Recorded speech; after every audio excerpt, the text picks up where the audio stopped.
Press conference जी घेतोय ती CBD police स्टेशनला जो मर्डर डिटेक्ट झाला त्याच्या अनुषंगाने आहे.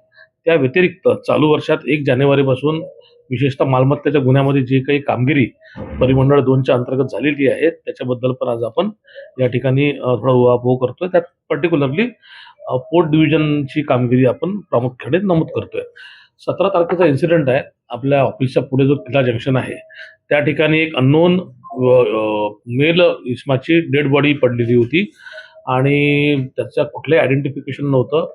घटनास्थळावर मी, माझे एसीपी, माझे सिनियर पीआय त्यांच्या डीबीच्या टीमने भेट दिली आणि काही क्लू नसताना जे काही भौतिक पुरावे त्या ठिकाणी होते, जसे काही दारूच्या बॉटल्स असतील, काही पायाला लावायची क्रीम असेल अँटिसेप्टिक, असे पुरावे सखोल तिथलं बारकाईने निरीक्षण करून जप्त केले. सीसीटीव्हीचं आम्ही बारकाईने त्या ठिकाणी निरीक्षण केलं.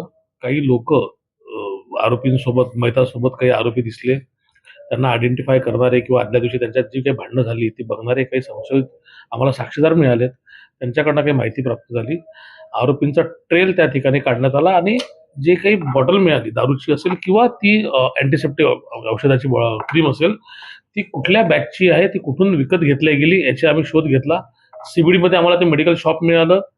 आम्हाला दारूचे ते दुकान मिळालं ज्या ठिकाणी ते कन्फर्म झालं की घटनेच्या पूर्वी आरोपी आणि जे मयत आहे त्या ठिकाणी आले होते. त्यांनी ती क्रीम घेतली. तिथनं त्यांचं आयडेंटिफिकेशन पटलं. सीसीटीव्हीमधनं हे कळलं की घटनास्थळावरनं ती लोक कुठे गेली. मुंबईमध्ये, पनवेलमध्ये, पुण्यामध्ये, अमरावतीमध्ये विविध ठिकाणी शोध घेऊन 2 आरोपी जे आहेत ते याच्यामध्ये आम्ही अटक केलेले आहे. अरविंद आणि सुभाष. अरविंद हा लंगडा आहे. हे थोडे बेघर काम करणारे लोक आहेत. मयत हा सुद्धा बेघर काम करतो. मूळचा नवसारीचा राहणार आहे. तो सध्या त्याच्या वडिलांसोबत तो पनवेल या ठिकाणी राहतो. यांच्यामध्ये घटनेच्या आदल्या दिवशी झालेलं भांडण आणि घटनेच्या दिवशी झालेलं भांडण हे तत्कालीन कारण आहे आणि याच्यावरनं जवळचा काही 2 दगड आहे तो दगड त्याने डोक्यात मारला आणि त्या व्यक्तीचा जो आहे तो खून त्या ठिकाणी करण्यात आला. हे चांगलं डिटेक्शन जे आहे ते सीबीडीची संपूर्ण टीम आहे. सिनियर पीआय आमचे अरुण पवार आहेत. त्यांची डीबीची टीम आहे. त्यांच्या डीबीच्या टीमने कॉन्स्टेबलने डिटेक्शन केलेलं आहे. या व्यतिरिक्त दुसरा जो महत्त्वाचा गुन्ह्याचं डिटेक्शन झालेलं आहे ते एनआरआय पोलीस स्टेशनचं डिटेक्शन आहे. एनआरआय पोलीस स्टेशनला एक कंप्लेंट आली जादूटोण्याची आणि सध्याचे भोंदूबाबांचं सगळीकडं आपण ऐकतोय त्याच्याबद्दलची एक तक्रार होती. पीडित महिला आहे.